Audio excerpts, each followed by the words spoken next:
akan menuruti firman-Ku. Bapakku akan mengasihi dia, dan kami akan datang kepadanya.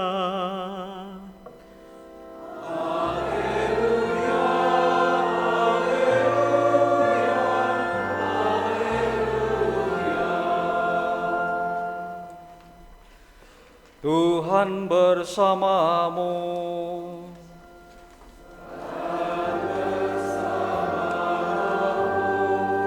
Inilah Injil suci menurut Yohanes.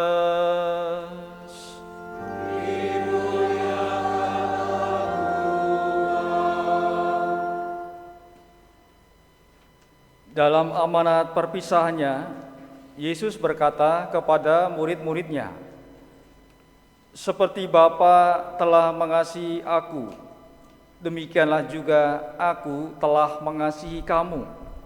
Tinggallah di dalam kasih-Ku itu.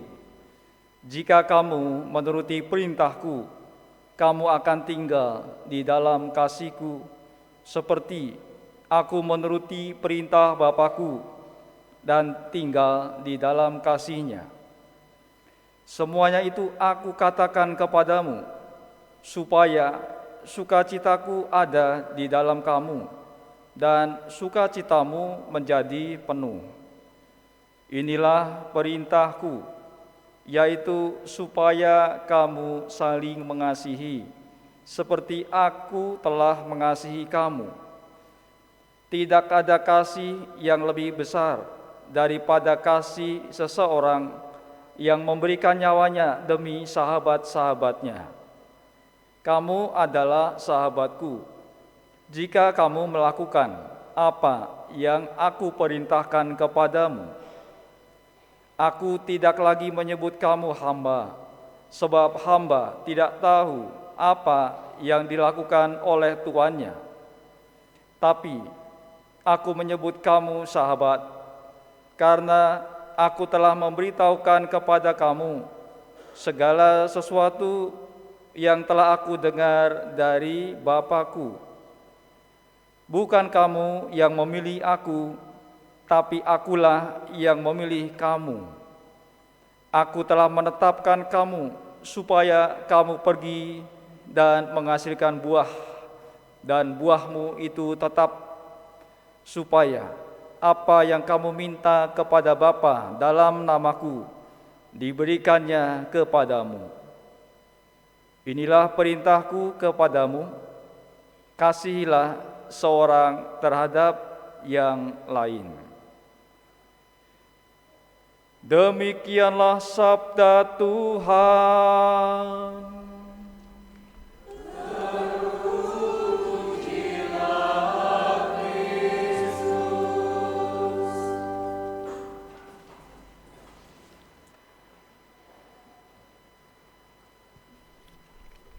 Saudara-saudari terkasih, kita masuk Minggu Paskah yang ke-6, mendekati Minggu Paskah yang ke-7, dan sebentar lagi Hari Raya Kenaikan Tuhan kita rayakan Kamis nanti. Juga setelah itu menjelang setelah Hari Raya Kenaikan Tuhan ada novena Roh Kudus, menantikan Pentakosta, turunnya Roh Kudus atas para rasul. Itulah liturgi Gereja Katolik, kalender yang sudah ditetapkan dan kita akan jalani pada tahun ini. Saudara-saudari, di Minggu Paskah yang ke-6 ini saya menawarkan permenungan, yaitu saya mengambil dari Sabda Allah pastinya, ya, karena homili senantiasa harus sambung dengan Sabda Allah. Saya mengambil sabda dari Kisah Para Rasul, bacaan yang pertama. Kalau tadi kita mendengar Kisah Para Rasul dari bab 10, yang kita dengar adalah cuplikan-cuplikan dari bab 10, lalu ayat sekian, ayat sekian, ayat sekian. Kalau kita mau melihat konteksnya secara keseluruhan, itu perlu dibaca lengkap. Bab 10 dibaca lengkap, tidak panjang kalau mau dibaca. Maka nanti sampai rumah buka kitab suci, dibaca supaya tahu konteksnya seperti apa. Cerita tentang bacaan pertama. Saya ingin menggambarkan, tentu saja secara singkat saya sampaikan di sini. Dalam bacaan pertama tadi, saudara-saudari dikasih Tuhan, yang akan kita renungkan bersama, ada tokoh yang disebut, yaitu dikatakan ada yang namanya Cornelius. Cornelius adalah perwira pasukan. Dia seorang yang saleh, memberi banyak sedekah, dan selalu berdoa kepada Allah. Seisi rumahnya disampaikan dalam sabda Tuhan, dia takut akan Allah. Maka kalau bicara seisi rumah, mungkin di sana ada keluarga, ada orang tua, sanak saudara, dan yang lainnya. Maka kalau dikatakan seisi rumah takut akan Allah, maka Cornelius dan juga sanak saudaranya itu orang-orang yang takut akan Allah, dan mereka juga berdoa kepada Allah. Cornelius ketika dia sedang berdoa kemudian mendapat petunjuk dari Allah melalui malaikat. Doa dan sedekah Cornelius naik ke hadirat Allah dan Allah mengingatnya. Malaikat memberi pesan untuk menjumpai Petrus. Lalu setelah mendapat petunjuk dari malaikat untuk menjumpai Petrus, Cornelius menyuruh 2 orang hamba dan seorang prajurit yang saleh yang selalu bersama Cornelius untuk menjemput Petrus. Di sisi lain, Petrus saat berdoa, Tuhan memberikan petunjuk kepadanya. Singkat cerita, Petrus pun bertemu dengan orang suruhan Cornelius. Berjumpalah kemudian Petrus dan Cornelius yang membawa sanak saudara dan sahabatnya. Kisah singkatnya seperti itu. Anda percaya saja karena saya sudah membaca ya Kisah Para Rasul bab 10. Nah, singkatnya Petrus Cornelius ini ketemu dan Cornelius mengajak sanak saudara dan sahabat-sahabatnya. Lalu di situ mulailah Petrus berbicara dengan mereka dan mewartakan tentang Kristus, menceritakan siapa itu Kristus, ya karya-karya Yesus Kristus seperti apa. Dan saat Petrus sedang bersaksi tentang Kristus, Roh Kudus turun atas semua orang yang mendengar pemberitaan Petrus. Lalu Petrus membaptis mereka dalam nama Yesus Kristus.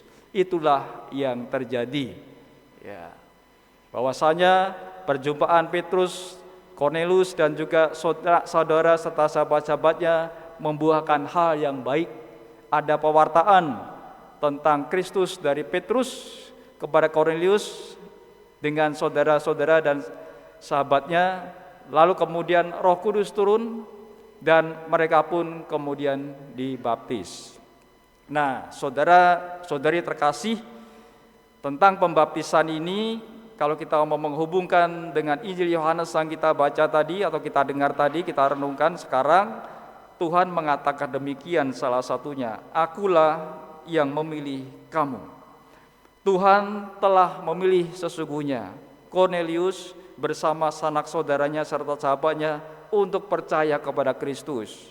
Tuhan telah memilih Petrus juga atas pilihan Allah untuk bertemu dengan Cornelius, dan Petrus pun mewartakan tentang Kristus. Tokoh ini, saudara-saudari terkasih, Petrus dan Cornelius adalah sosok yang senantiasa berdoa. Cornelius berdoa, Tuhan mendengarkan, malaikat datang kepada Cornelius. Petrus berdoa, Petrus mendapat petunjuk dari Tuhan, arahnya untuk berjumpa dengan Cornelius bersama sanak saudara dan sahabatnya. Maka saudara-saudara kasih, Allah memberikan petunjuk kepada Petrus dan Cornelius setelah mereka berdoa kepada Allah. Allah mempertemukan Petrus dan Cornelius beserta sanak saudara dan sahabatnya. Hasilnya adalah tadi, pembaptisan. Kita belajar dari kisah ini salah satunya tentang berdoa. Tekun berdoa akan membuahkan sesuatu. Tuhan kadang memberi tanda dan petunjuk saat kita berdoa. Kita juga diingatkan untuk berdoa, khusus melalui Santa Maria di bulan Maria ini. Ya. Kalau kita mau bertekun berdoa, khusus ya, karena ini bulan Maria, kepada Santa Maria, moga-moga Tuhan juga akan memberikan suatu petunjuk yang baik dalam hidup kita.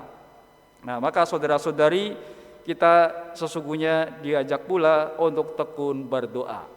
Lalu kaitan tadi dengan Tuhan yang telah memilih kita, lalu kisah ada pembaptisan dari Cornelius dan juga sanak saudara serta sahabat-sahabatnya, kita dapat belajar juga bahwasanya ketika Allah memilih kita untuk menjadi Katolik, disitulah jalannya kemudian kita dibaptis menjadi Katolik dengan berbagai macam cara. Ya. Ada pasti dari antara kita dibaptis sejak bayi. Ya. Artinya orang tua yang kemudian membawa kita ke gereja dibaptis sejak bayi. Iman ikut orang tua sejak bayi. Ada yang baptis dewasa, sudah besar, remaja, dewasa, orang tua dibaptis. Mereka ini sadar, artinya mereka mau jadi Katolik itu karena ada ketertarikan. Sesungguhnya ada panggilan dari Tuhan. Seperti tadi Tuhan katakan, aku yang memilih kamu, bukan kamu yang memilih aku. Nah, berarti Tuhan yang memilih orang-orang yang sudah mampu berpikir sendiri, memilih agamanya apa untuk menjadi Katolik. Tertarik kepada Katolik juga macam-macam, ya.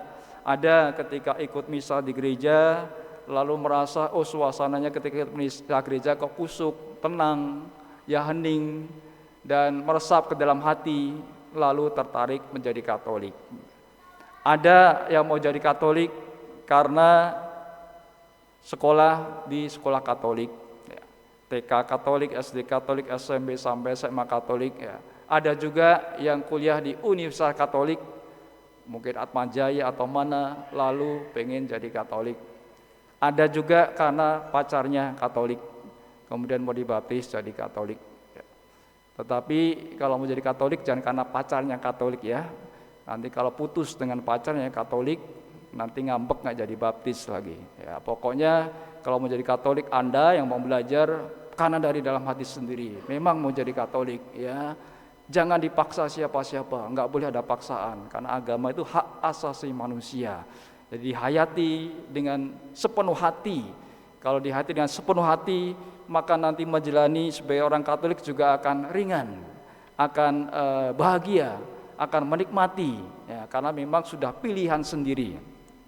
Ada juga yang mau jadi Katolik karena berdoa, melalui doa-doa Katolik dikabulkan, atau sembuh dari penyakit dan segala macamnya, lancar dalam kehidupannya. Banyak hal kenapa orang itu jadi Katolik dan kemudian dibaptis. Nah, kisah-kisah tadi saudara-saudari itu nyata, bukan karangan saya, tetapi nyata. Memang ada seperti kisah-kisah ketika orang menjadi Katolik. Kenapa? Karena ketika orang membaptis Katolik, saya sering wawancara dengan mereka sebelum dibaptis. Kenapa kamu mau jadi Katolik? Alasan kamu mau jadi Katolik apa? Ya, saya dengar dari cerita mereka itu. Maka saya ceritakan di sini sesuatu yang nyata. Nah, maka sesuatu yang nyata yang kita alami saat ini dulu juga dialami ketika zaman kisah para rasul tadi, ya. Cornelius awalnya dia berdoa, lalu Tuhan berikan petunjuk supaya ketemu Petrus. Petrus mengajarkan pewartaan. Terus bersama dengan sanak saudara dan sahabat-sahabatnya mereka dibaptis. Ya, situasinya kurang lebih hampir sama, ya. Ada sebuah panggilan, ada pengajaran, karena kita saudara-saudari yang para katekumen calon baptis ini kan juga harus belajar kira-kira 1 tahun, lalu dibaptis jadi Katolik. Mereka mendengar dulu pengajaran. Ada juga yang sudah tua, ya, umur 70 tahun menjadi Katolik, ya silakan. Nah, seperti itu.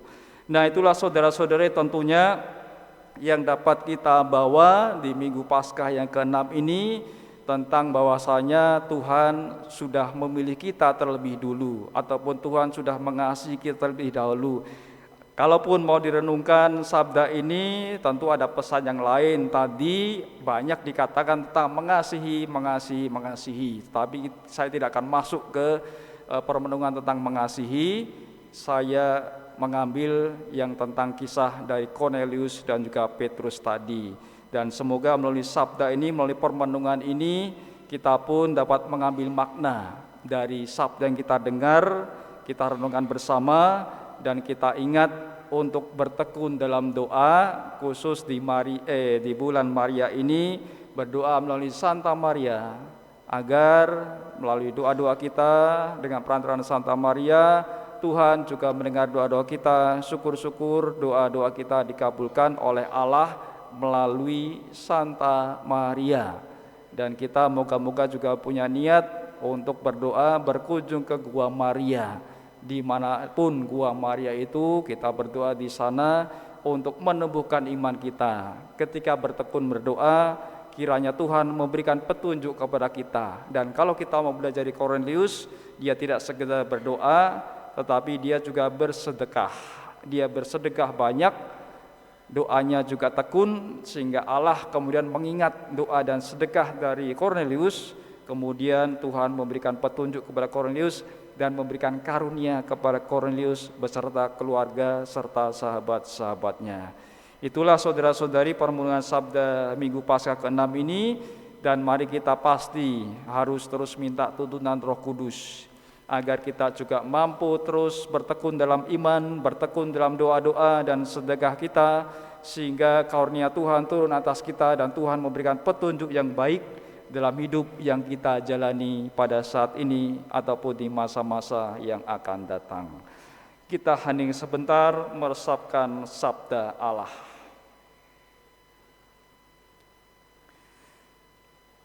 Saudari-saudara, marilah kita sekarang meneguhkan iman dengan bersama-sama mendoakan